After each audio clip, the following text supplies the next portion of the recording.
Hey, bonjour tout le monde! Aujourd'hui, je fais la plantation de mes arbres fruitiers. Vous voyez derrière moi, j'ai un prunier et de l'autre côté, un pommier. Donc, moi, j'ai choisi des arbres fruitiers miniatures. C'est des arbres qui sont greffés. Donc, j'ai 4 variétés de prunes dans mon prunier, 4 variétés de pommes aussi dans le pommier. Pourquoi j'ai fait ce choix-là? En fait, c'est que je ne voulais pas avoir plusieurs types différents là, de pommiers pour pouvoir avoir une fécondation, une pollinisation.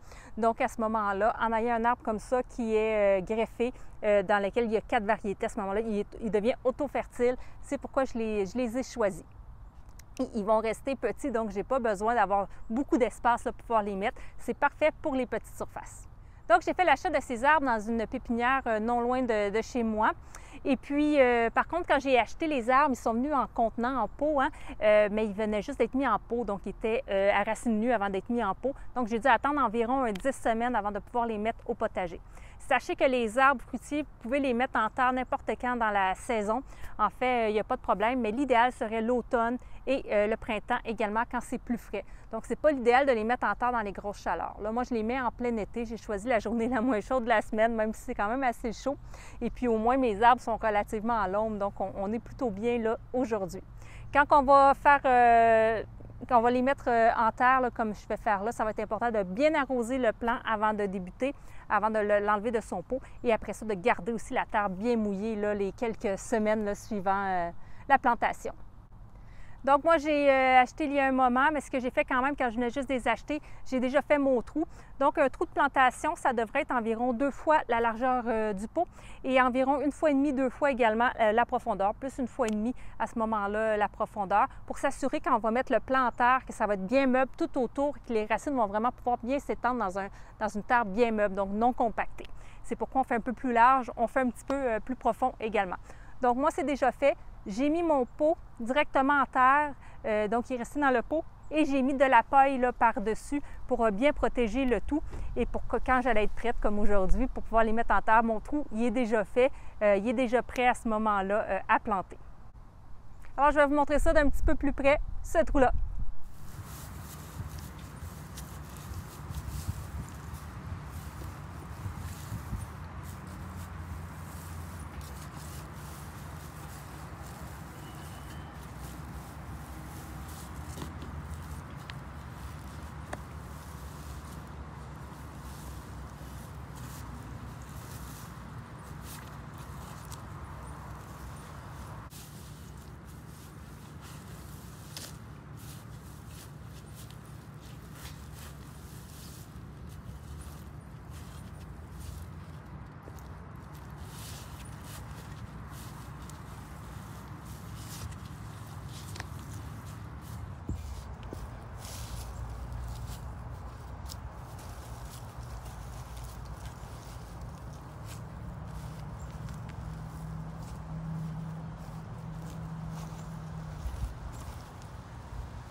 Alors, on voit bien ici mon trou et puis mon pot.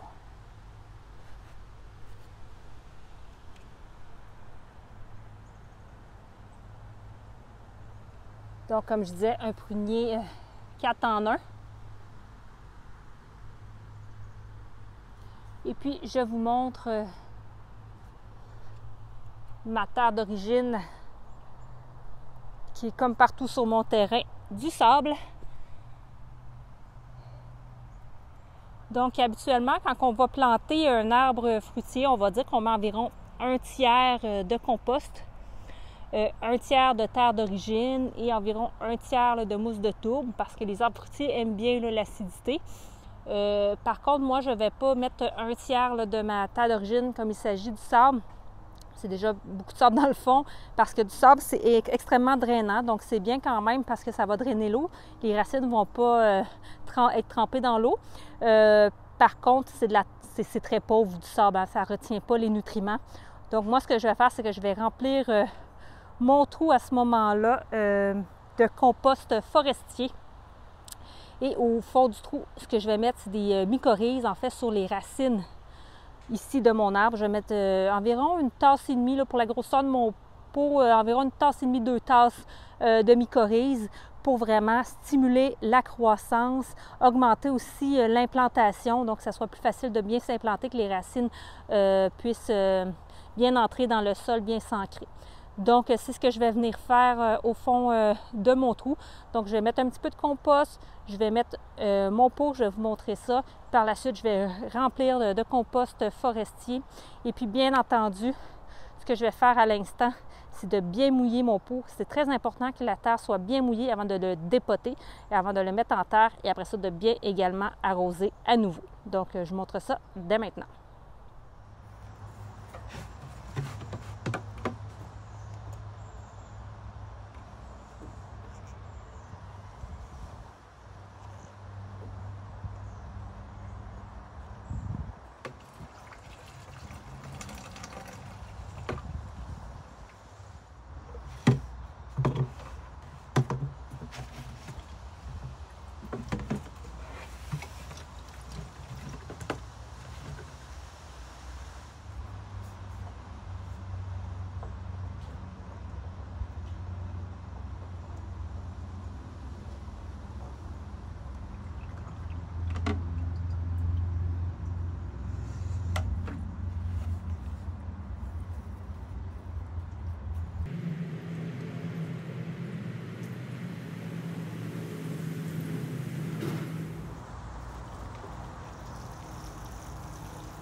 Donc, comme vous avez pu voir, je viens d'arroser à l'eau de pluie mon pot.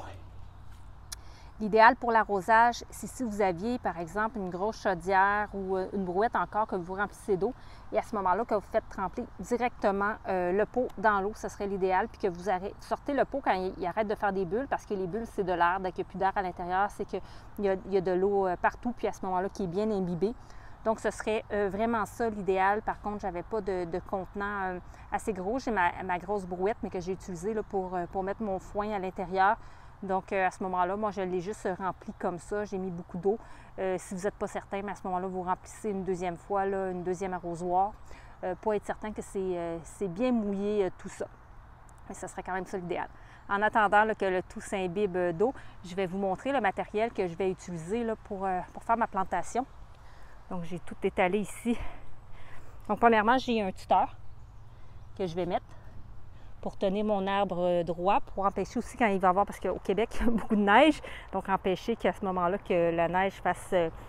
en fait, ça pourrait faire carrément couper l'arbre au bas, en fait, qu'il se coupe avec le poids de la neige. Donc, on va mettre un tuteur pour empêcher aussi les gros vents également, là, de faire plier l'arbre. Encore là, de pouvoir casser... à ce moment-là, son tronc qui est encore fragile, qui est encore jeune. Donc, moi, je vais utiliser du compost forestier, biologique, bien entendu, donc de Isabelle. Je vais mettre du mycorhize, c'est celui que je vais utiliser. Donc, je vais mettre environ, comme je disais, 2 tasses de mycorhize. Je vais avoir besoin de l'eau par la suite pour bien arroser. Peut-être un petit peu plus qu'un bidon, on va voir. Des masses pour venir enfoncer mon tuteur. Je vais utiliser également des pelles, ça c'est certain. En dessous, j'ai un autre compost, c'est un compost marin. Si jamais je manque de ce compost-là, je vais sûrement faire un mélange des deux. Donc, c'est ce que je vais avoir besoin. À la surface, Je peux soit mettre de la mousse de tourbe, j'en ai suffisamment là, pour en mettre. Sinon, je peux remettre aussi la paille là, que j'ai enlevée. Si je ne réutilise pas ma paille ici, c'est sûr que je vais la réutiliser dans le potager ou du moins de le mettre dans mon nouveau composteur. Donc, je vais venir mettre un petit peu de compost dans le fond pour venir un petit peu augmenter mon trou.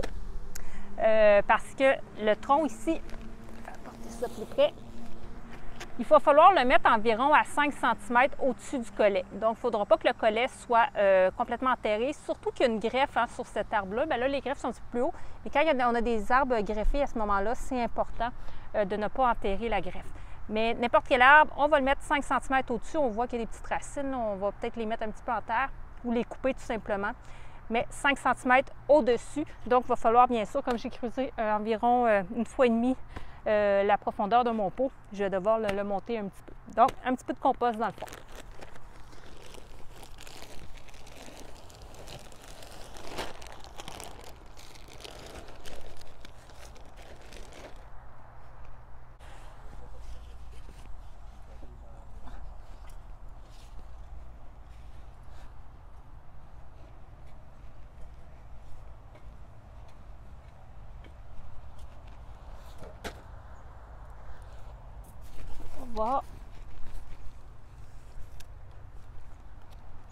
On va en remettre encore un peu.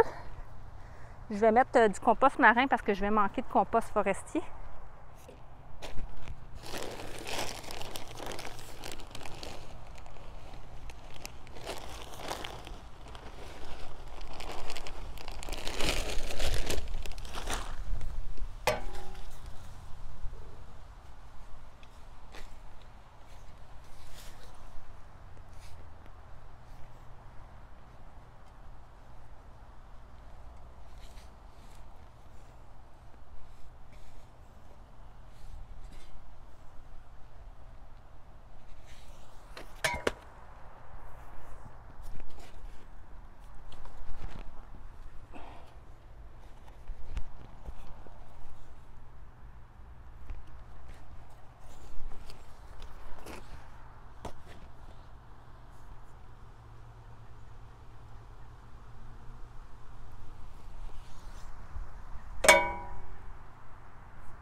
Bon, afin de ne pas manquer de compost, je vais rajouter un petit peu de terre d'origine, mais bien mélangée avec mon compost.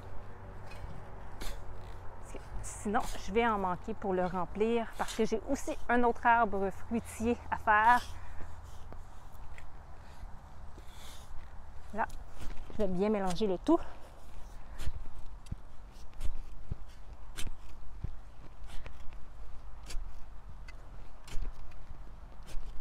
On va en profiter aussi pour faire un petit monticule au milieu pour venir y déposer les racines.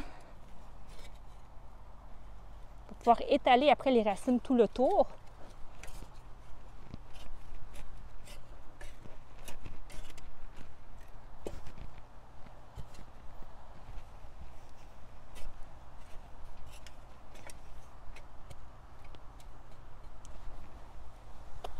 Et voilà. Donc, on va pouvoir mettre notre arbre au centre.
Donc, j'ai mis le mycorhize à l'œil, environ 2 tasses.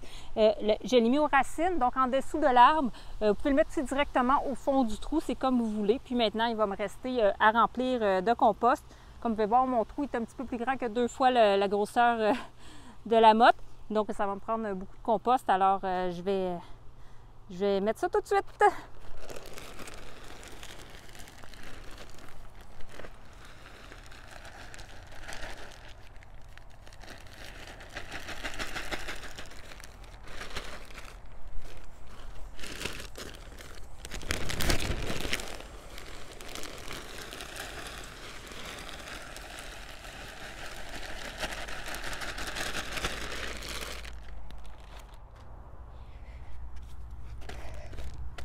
Comme il me manque de compost, en fait, j'en ai pas suffisamment acheté puis que je veux m'en garder pour mon autre arbre, je vais compléter avec de la terre à jardin plutôt que de réutiliser mon sable.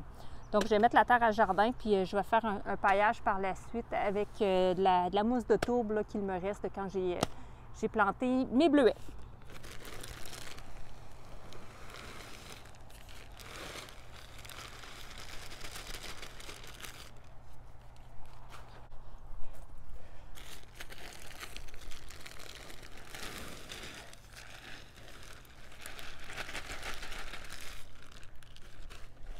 Donc, bien sûr, il faut compacter le sol autour par la suite. On n'a pas que ça bouge. On peut le faire avec nos pieds tout simplement.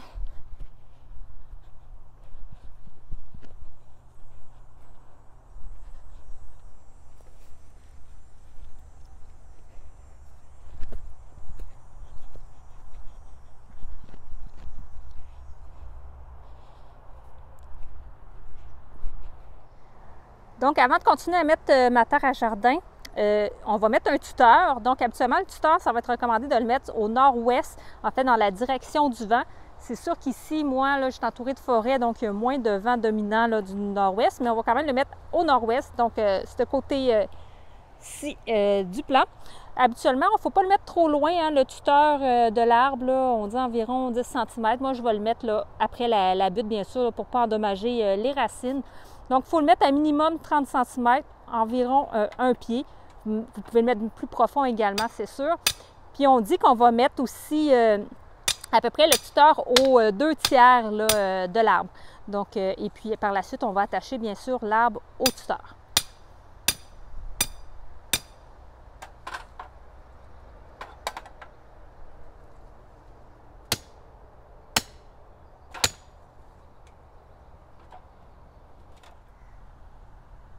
Donc, maintenant qu'on a posé le tuteur, c'est important de mettre quelque chose pour pouvoir retenir l'arbre au tuteur. Donc, idéalement, on va mettre quelque chose d'assez large. On ne va pas mettre comme une petite corde parce que ça pourrait à ce moment-là briser l'écorce. Donc, nous, on a opté là, pour un truc de caoutchouc auquel, de l'autre côté, on peut mettre un fil de métal pour venir retenir le caoutchouc. Donc,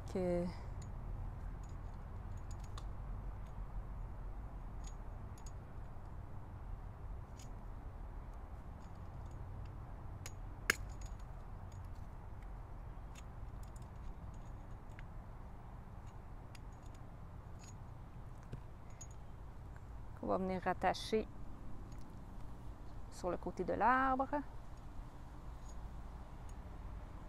en mettant une petite tension, bien sûr, là, pour garder le tronc bien droit quand il va y avoir des gros vents, que l'arbre ne bouge pas trop. Et c'est important aussi ce qu'on va mettre autour de l'arbre, le genre d'anneau en caoutchouc qu'on met, qu'il ne soit pas serré autour du tronc, hein, parce que le tronc, il va vraiment s'agrandir, il va grossir. Donc, c'est important qu'il reste un espace, comme vous pouvez voir, là, on a un bon espace ici, parce qu'en fait, le tuteur, on va le laisser environ 2 ans auprès de l'arbre. Donc, c'est important que l'arbre puisse bien grandir et bien grossir.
Puis, la dernière étape, je vais la faire à ce moment-là cet automne.